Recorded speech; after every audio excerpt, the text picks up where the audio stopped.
Rocket से दहल गया Israel. किरियात में आईडीएफ हेडक्वार्टर पर हमला।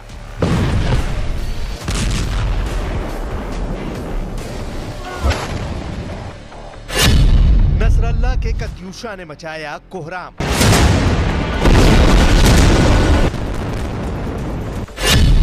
सिनवार के टनल वॉरियर एक्टिव।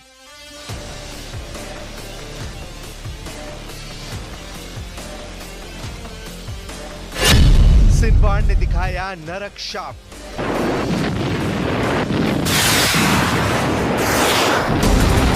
एक घंटे के भीतर 65 रॉकेट धमाके। इजराइल का किरियात शमोना धुआं धुआं हो गया। धमाके हिजबुल्लाह फाइटर्स ने किए। निशाने पर इजराइल का बेस था। कत्यूशा रॉकेट की प्रहार से हिजबुल्लाह ने आईडीएफ के सैन्य ठिकाने को तबाह करने का ऐलान किया है। वहीं इजराइल ने दावा किया है कि हिजबुल्लाह के रॉकेट अटैक को मजबूती से जवाब दिया गया है। ज्यादातर रॉकेट को हवा में ही तबाह कर इजराइल ने आग बुझाने का मिशन भी शुरू कर दिया है। हिजबुल्लाह लड़ाकों के दागे गए रॉकेट रिहायशी बस्तियों में भी फटे हैं।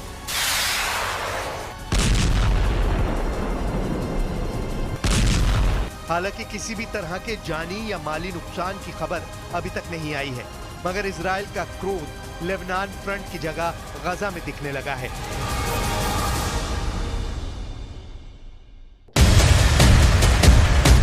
गजा में जलते रॉकेट की आंधी थमने का नाम नहीं ले रही।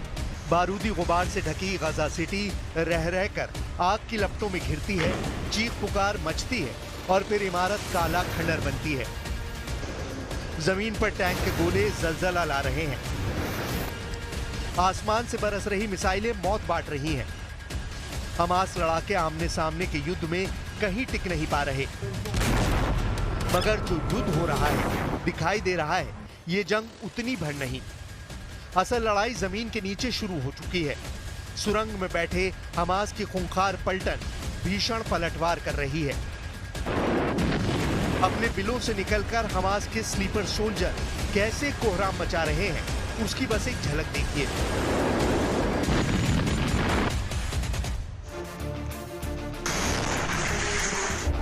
सुरंग से दबे पांव निकलते हैं हमास के बम स्क्वाड। इजराइल की फोर्स को करीब जाकर दहलाते हैं सिनवार के आत्मघाती हमलावर। इस घातक और विध्वंसक हमले का तोड़ अब तक नेतन्याहू की सेना तलाश नहीं पाई है। हमास के अकेले सुरंग वॉरियर्स के मुकाबला करने के लिए इजराइल को कितनी ताकत लगानी पड़ रही है, उसका सबूत ये वीडियो है।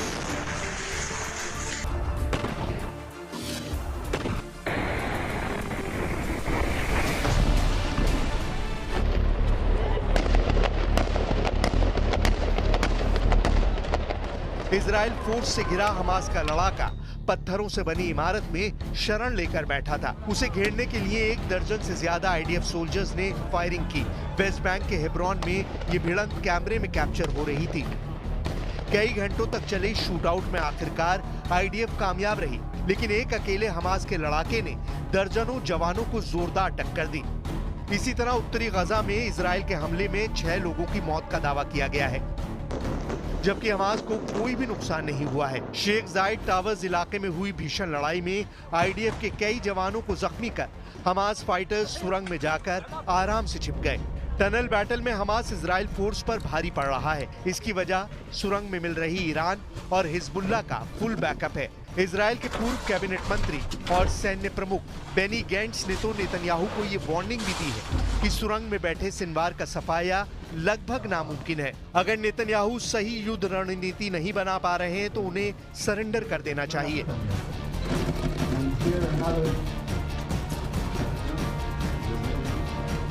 אם נתניהו לא מבין שאחרי ה7 באוקטובר הכל השתנה, אם יש לו ספק שסינואר יחוסל, שנגיע לאן שצריך תמיד, אם הוא לא מספיק חזק לעמוד בלחץ הבינלאומי, שיניח את המפתחות וילך הביתה.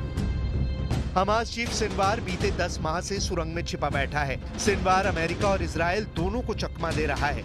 आखिर सिनवार का सर्च ऑपरेशन इतना लंबा क्यों खिंचता जा रहा है? क्या है अंडरग्राउंड गजा की हकीकत? इजरायली हमलों से बचने के लिए हमास ने पूरे गजा शहर में सुरंगों का ऐसा जाल बिछाया है कि दुश्मन उनका ज्यादा कुछ बिगाड़ नहीं पाते हैं। हमास के इस नेटवर्क को गाजा मेट्रो या अंडरग्राउंड गाजा भी कहा जाता है। एक वक्त इजरायली एक्सपर्ट्स ने यह अनुमान लगाया था कि पूरे गाजा में सतह से 15 फीट से लेकर 200 फीट नीचे तक करीब 300 मील लंबी सुरंगें हैं। हालांकि यह आंकलन उस वक्त गलत निकला जब आईडीएफ ने 1500 से ज्यादा टनल शैफ्ट को खोज निकाला। हमास के इसी अंधेरी दुनिया में इजराइल के नागरिकों को बंधक बनाकर रखा गया है। एक एक कर हमास लड़ाके बंधकों को मारते जा रहे हैं, जिससे इजराइल में भारी बखेड़ा मचा हुआ है। हाल ही में 6 बंधकों की मौत के बाद से प्राइम मिनिस्टर नेतन्याहू की मुश्किलें बढ़ गई हैं। देश भर में जारी विरोध प्रदर्शन से नेतन्याहू जहां बैकफुट पर है, वहीं सिनवार अपनी सुरंग से निकलकर नए हमले की प्लानिंग कर रहा है। सिनवार ने सभी सुरंगों के दरवाजों को धमाके का ट्रिगर बना दिया है।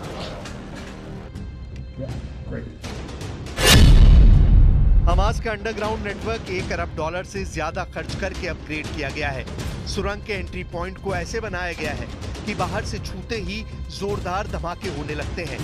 जीपीएस सिस्टम और रोबोट से ऑपरेट होने वाला ये सिस्टम मिसाइल हमले को भी नाकाम कर देता है। हमास की सभी सुरंगें गाजा पट्टी की घनी आबादी वाले शहरी इलाकों में बनाई गई हैं। यहाँ आम नागरिक और ऐतिहासिक स्थल है। हमास की रणनीति भी इलाके पर कब्जा करने या हमलावर को हराने की नहीं है। सिनवार की स्ट्रैटेजी कम से कम वक्त में ज्यादा से ज्यादा नुकसान पहुंचाने की है, जिसके लिए वो इजरायली सेनाओं की पकड़ से खुद को दूर रखने के लिए अपना भेष बदलकर खुलेआम घूमता भी देखा गया है। महिलाओं के कपड़े में गजा की गलियों में घूम चुके सिनवार को आईडीएफ सोल्जर्स पहचान भी नहीं पाए थे। इजराइल के लिए हमास की सुरंग जाल को भेद पाना भी आसान नहीं है। आईडीएफ की गहरी सुरंगों और बंकरों को बर्बाद करने के लिए खास तरह से विस्फोट करने की जरूरत पड़ती है। इस तरह की लड़ाई में सबसे बड़ी चुनौती सुरंगों को खोजने में लगती है और फिर उसे तबाह करने में लगती है, जिसमें अच्छा खासा वक्त लगता है। इसी फासले को हमास लड़ाके अपने हक में इस्तेमाल करते हैं। वॉर जोन में हमास चीफ सिनवार भले ही रौब जमा रहा है, लेकिन अमेरिका ने सिनवार को उल्टा टांगने का एक्शन ले लिया है।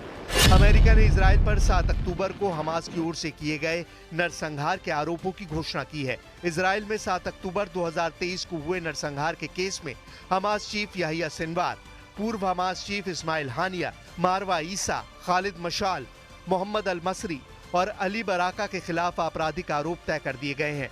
सिनवार के खिलाफ न्यूयॉर्क की अदालत में सख्त फैसला सुनाया गया है।